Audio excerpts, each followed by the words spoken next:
Good morning, welcome to TERRA at Home. I'm here with Kristine as a designer for TERRA, and we're talking about really enjoying summer, kind of the cottagey approach to summer. Whether you have a cottage or not, that's the best part, because there are some people watching that say, I don't have a cottage, I have a pool in my backyard, and that's their haven, right?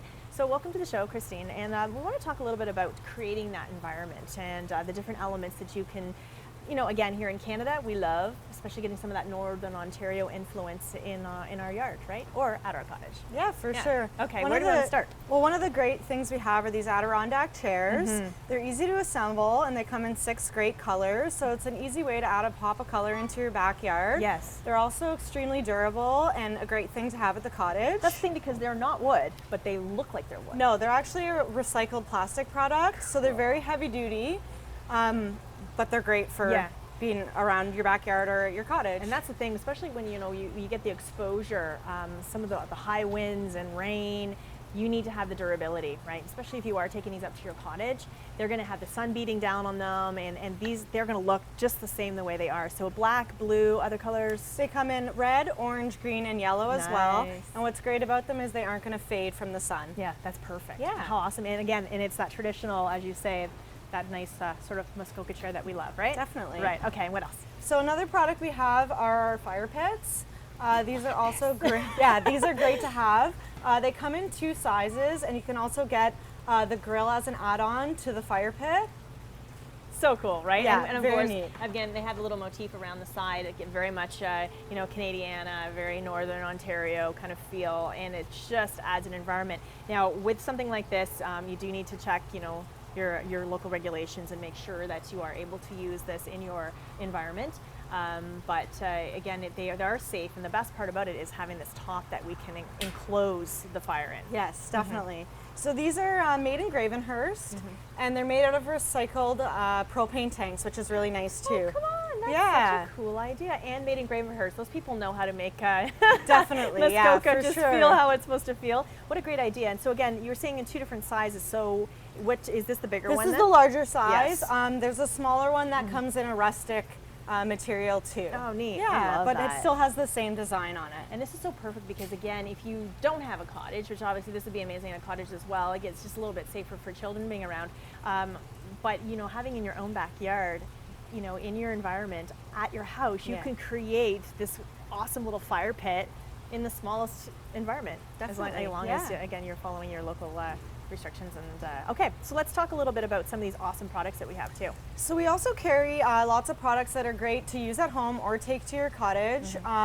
We've got lots of nice rubs for meat while you're barbecuing. We've got sauces, as well as some salad dressings. We also have a lot of products too that you can actually put in either your wood fire, or your wood burning grill, or in your barbecue to flavor your meats as well. Oh yeah, look at these. Okay, so cherry wood, maple wood, and apple wood. So again, some people love to throw salmon on the grill, Exactly. and then you're infusing the flavor from these into the meats. So you can do have a lot of fun with these, right? Yes. This is a whole. It's called the Cottage Life Cottage line. Life, yes. Oh, Yeah. fun. So these are something neat for TERRA to carry.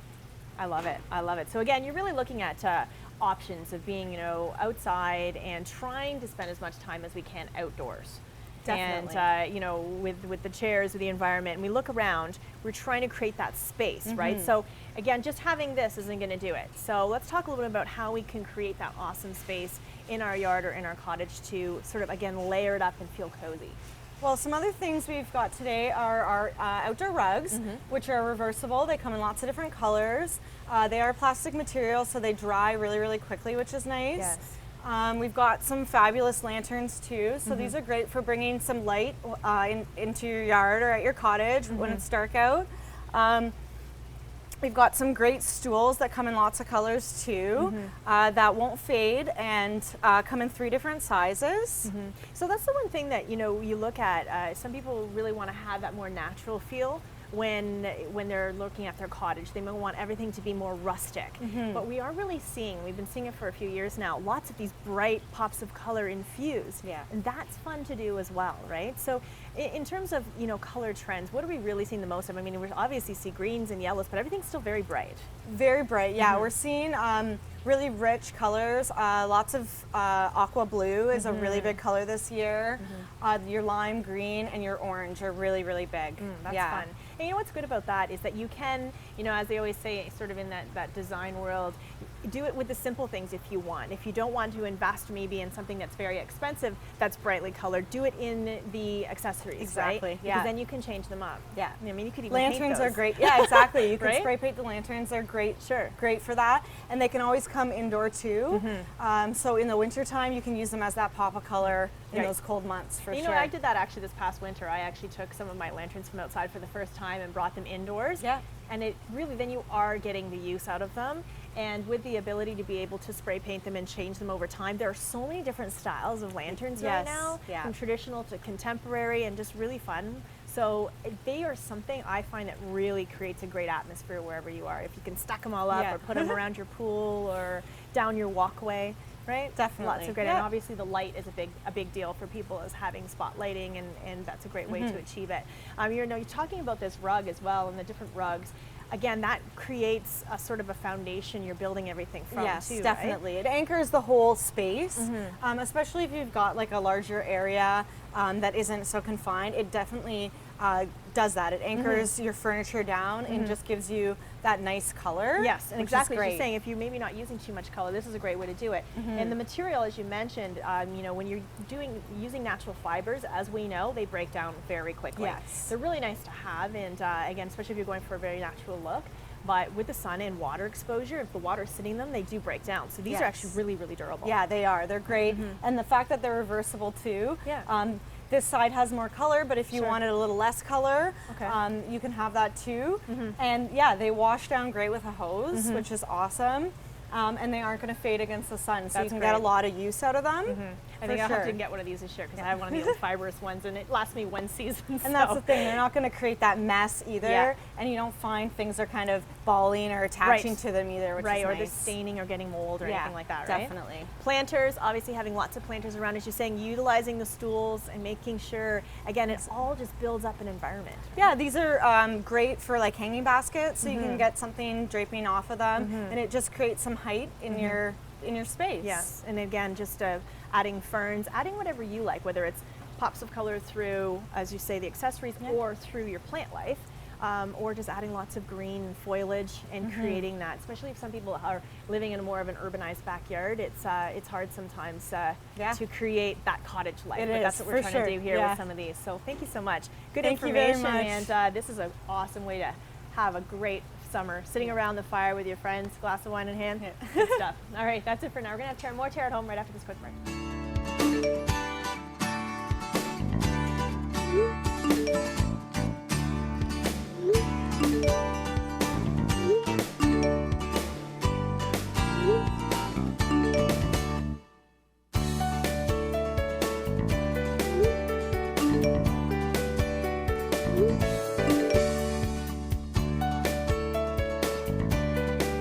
Live color fully at Terra, where color lives.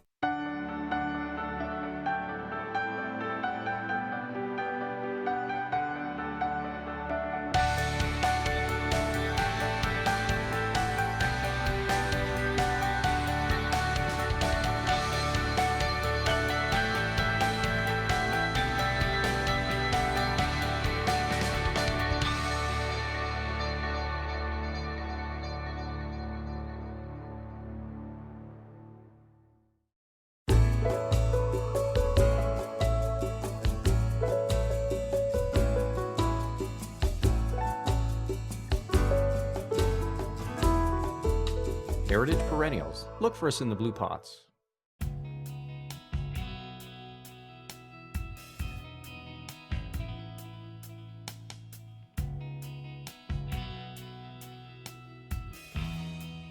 Good morning, welcome back to Terra at Home. I'm here with Donna Reddle from the Creative Hub in Waterdown, and so nice of you to let us into your space. And this is a newer space for you right now, where you're located here in the heart of Waterdown. And tell me a little bit about what the Creative Hub is. My partner Katya and I are both working practicing artists and educators, and we felt the need to have a creative space to engage our community and to build the arts within our community. So you're sharing your talents and really with all ages as well. So this is open to both kids and adults alike. And in the course of the years that we've been working in the arts and crafts, we've met amazing people who also are very talented and who want to share their passions. And in the future, right now we have maybe 10, 20 artists on board who will offer workshops and teach what they do within their passion. And today we have some of them here. That's nice. We do have a variety of different in mixed media, really. And tell us a little bit about what some of these people are doing here. We have Silvana and Kathy, and they've been participating with us right from the get-go, with one small little person in a workshop to a bigger workshop now. And they both do metal work, forging, beading is a beautiful specialty with semi-precious stones and beads. Wow, that's a tedious very operation. exacting, but it's an amazing medium because as you're building it, you can go with it and create your own, so it's never the same. Right, and that's the great part about it. And it's amazing how some people will come in here as guests and have never really, they know they may have a little bit of that artsy blood in them, but they're not really sure what they want to do. And perhaps their kids have grown up a little bit and they have a little bit more personal time now and they want to come in. You have awesome classes on Friday nights where people can drop in and maybe with a girlfriend or sister or wherever it may be. And perhaps just sort of delve into some of these interesting different types of creativity. And that's where we set our side differently from the other art nights, is that it is the creative art night. So within the 3 studios here, we'll soon have our schedule up for the summer and the fall. You'll have an option to come in for a pottery session here with Katja. You'll be able to come in to do a painting session upstairs, and or any of you could do a jewelry night on a Friday night. There'll be glass offered, there'll be felting offered. So all the specialists will be here to just give you a chance to try something new. Pretty amazing. Now we're watching Katja on the pottery wheel right now. So that is something that the average person can actually come in and try. Well, you know what? I can see that getting really dangerous. Well, you can see she pulls magic. Like the wheel is magic. So you'll start off with slab work, creating beautiful trays, 2D, 3D work with the slab coil pinch pots, and then at the end of the evening, Katja will guide you through turning a pot on the wheel. And believe me, if everybody, I guess the joke is about ghosts, right? Right, of course. And everybody wants that experience of trying the potter's wheel. And and you do, you get on it for the first time, you go, it's not easy at all. Right. But everybody goes home with that pot at the end of the night. That's pretty cool, because you have a foot pedal, right? And you're controlling your speed, so it can get... Yeah, and you've got Katja's magic hands to help along the way. I was going to say, so Katja, she's done some of the whimsical pieces that are in here, right? She's the master here. I love them. I made the connection earlier when we were talking, and I thought, oh boy, because her stuff is beautiful. So that's the great part, is that people can also come in and buy some of this stuff too, if you don't want to make your own, or if yours didn't work out very well. We lost a few wonderful gallery gift shops in town, the go-to places, and we want to be that place in a different nature, so that they come here and buy a handcrafted, handmade piece. And most of the work you see here in our teeny-weeny little gallery supports the artists that teach here and other artists that we love their work. So increasingly, as time goes on, there'll be ever-changing work here in the little gallery. That's great, but it also inspires artists when they come in to, hey, you know what, maybe that gives me an idea. So maybe I can do something like that. You hit on it perfectly, because this was the whole reason. So you can come in and buy it, you can come in and do a drop-in workshop on it, and in particular you can sign up for a full 10-week session, so you can go from the very basics, learn the skills, all the tricks of an artist that we have acquired over the lifetime of learning. Right. And we like to share that in 10 weeks. And then some of them, Katja has students that came to her a number of years ago and are addicted. They come here and they're drop-in studio time, they're begging for more time because they just want to continue creating. Oh, it's so fun, and that's the thing, there are so many options now. We're looking right now here as well as this gentleman, and this is fused glass. It is. Joey has been doing his beautiful glass work for a number of years, and Katya met him at a gallery where she was also selling work, so she enticed him over here Very to nice. do some workshops and to share his passion and skill with us. So, and as we were mentioning, you know, it's open to men and women and children, so sometimes you wouldn't even know that fused glass exists. You wouldn't really know that that's something that you can learn to do as well. So that, again, opens up people's minds to options, right? Yeah, and we're finding adults come in to sign up their children, and they love the ambiance and the feel of the space. And Katya and I have tried really hard to get that creative energy going. And what we're finding really popular is just that little burst of creativity where they can sign up for a hour-and-a-half workshop, a 3-hour workshop on a weekend or evening, and just see if they like it. The Friday nights are perfect for that way. It really is. Yeah. It's great. And you know, I know for myself, I was always very much into art, loved it in high school. I lived and breathed for it. Thank goodness for art, because it was, you know, I could get out of science class and go there. But I've let go of it over the years, so I would love to go back. But for me, you almost feel kind of rusty, right? You feel like, you know, can I go back in? But I wouldn't even know where I'd want to start right now, because I look around, I'm like, I like that, I like that, I like that. So yes, the drop-in classes really gave you sort of a taste of maybe the direction. It is, and the other programming that we've got going is a 10-week program starting September. We had them running this year. But for instance, if you were really curious about glass but couldn't decide whether you wanted to do fused or mosaics or stained glass, you could take a 10-week session and learn a little bit about all 3 mediums in that 10 weeks. Awesome. Again, it's about learning those skills, the secrets of making it a success in just that short amount of time. And then perhaps you go, well, that was great. I'm going to buy the pieces now because it was hard. Right.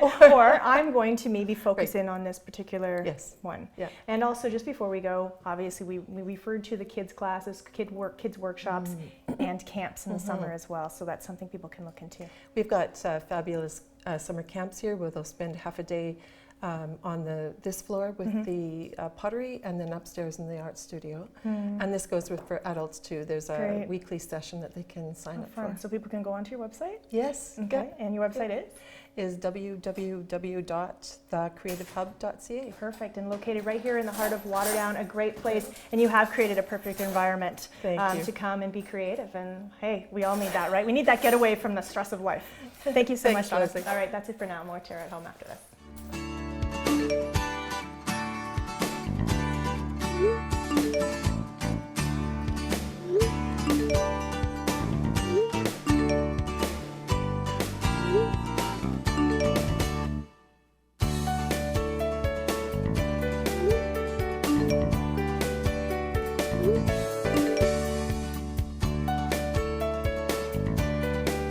Live color fully at TERRA, where color lives. You've sat under them and built forts in them. You've swung from them and fell out of them. You've even fallen in love under them. Trees have always held a special place in our hearts and memories. A natural beauty, trees will grow with you and your family and bring color and nature into your world. For your assurance of quality, look for trees and shrubs with the Medallion plant tag. Medallion plants, locally grown, the pride of Niagara.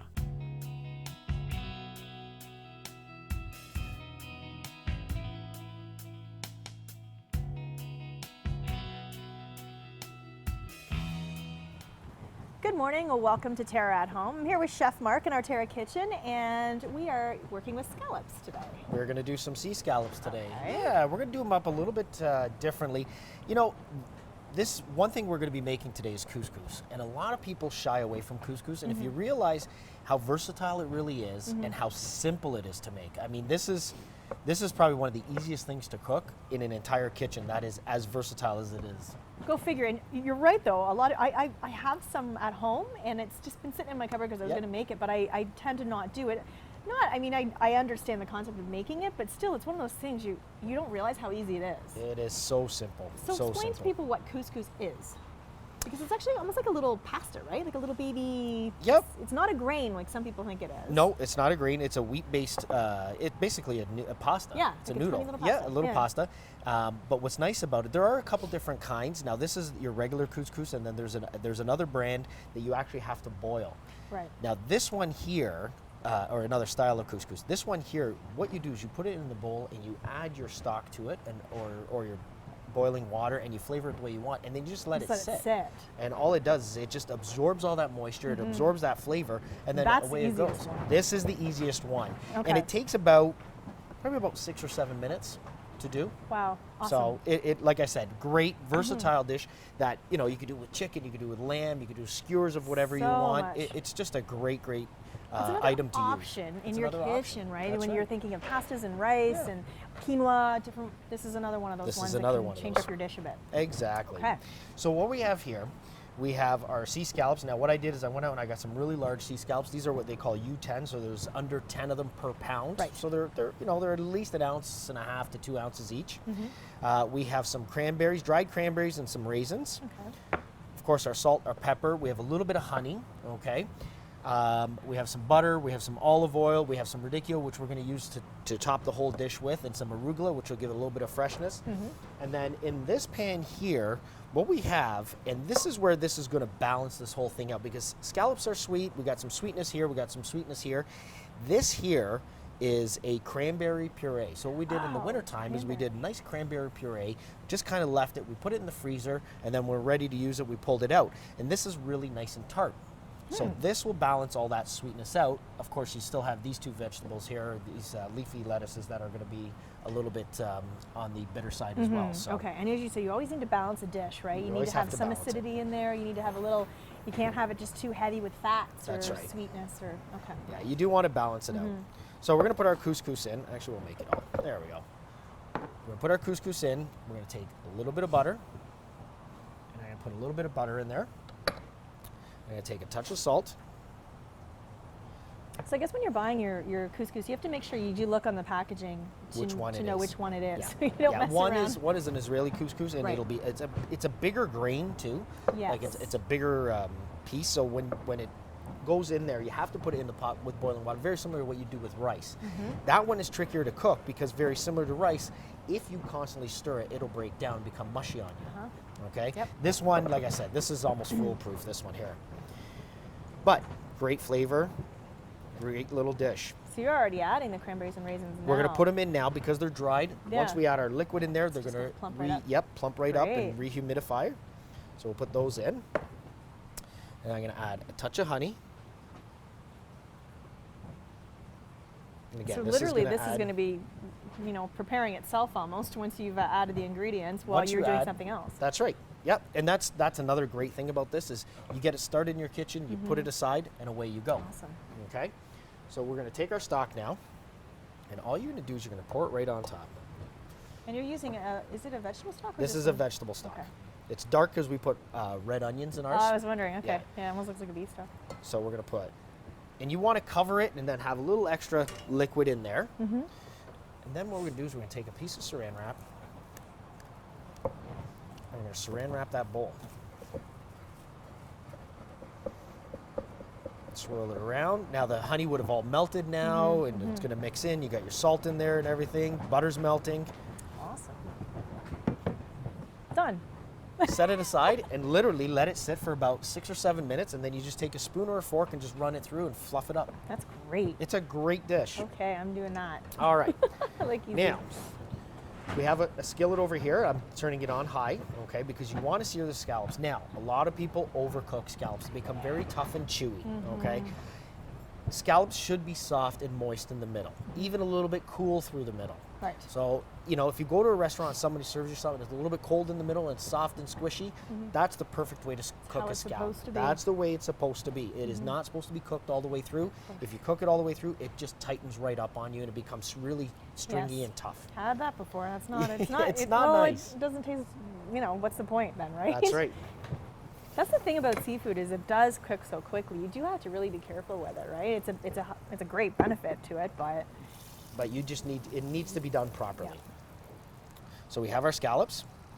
We're going to put them down, flat side. And you can see how large these ones are. These are now you didn't salt these at all. not yet. I'm going to Okay. do it right now. Oh, okay. So I know sometimes you kind of need to have like a pretty good amount of salt on them, right? Yeah, there's going to be a fair amount because it is from the sea already. Right. But you do want to put some on there, and we're going to do both sides. Okay. So I'm searing the one side. It's nice when it gets that little crust on You the get, outside. when it caramelizes and everything. That's exactly what you're looking for. You want it to caramelize on the one side. You're going to flip it over to the other, and you're almost good to go. Very good. Awesome. Okay. And you can almost see it's sort of like when you're cooking chicken and you see it getting whiter, and you can actually see that happening. with Yeah, the it'll scallops a creep little up the bit, right? side. Yeah, creep up the side. Very similar to tuna. Tuna will do the same thing. Swordfish, all those kind of fish. Okay. So. Okay. So basically, we're going to cook those up, Yeah. and then we're going to we'll come back when we come back from break. Yeah. Obviously, that's going to be ready to go, That's gonna be and ready we're to just go. going to put the whole dish together, and you can see how this all turns out in the end. Very good. Okay, so let's take a quick break, and we'll be back, and we'll finish this one up. Can't wait. Sounds good.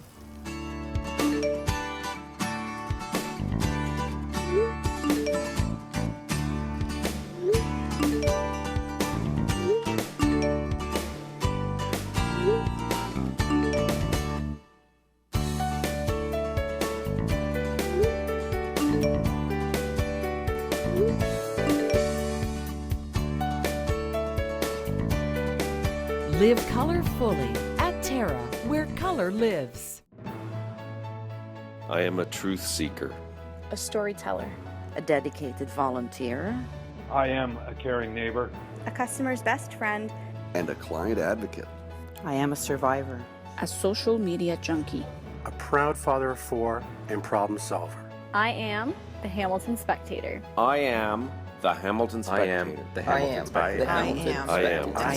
I am. We are the Hamilton Spectator.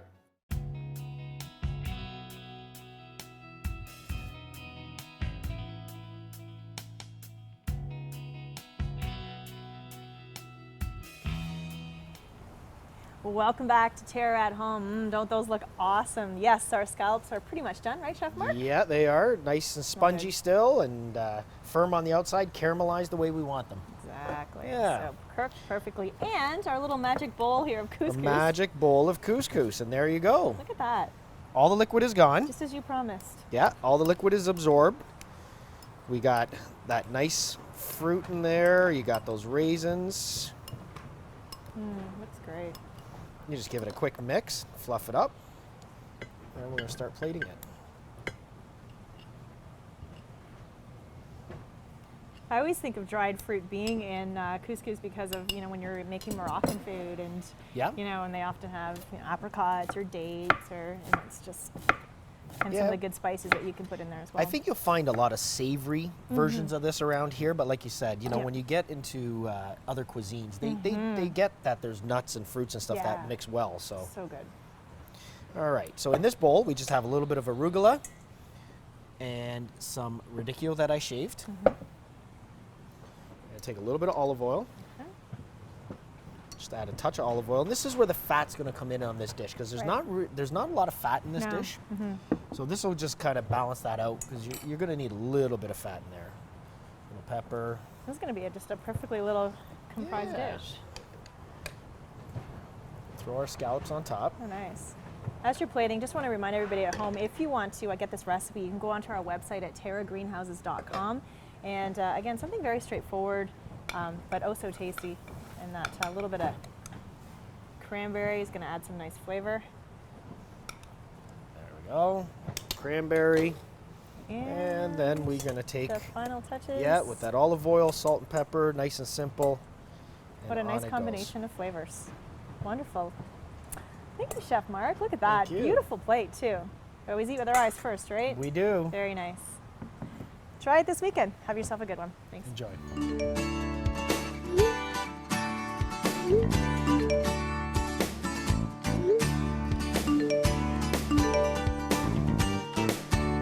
Live color fully at Terra, where color lives.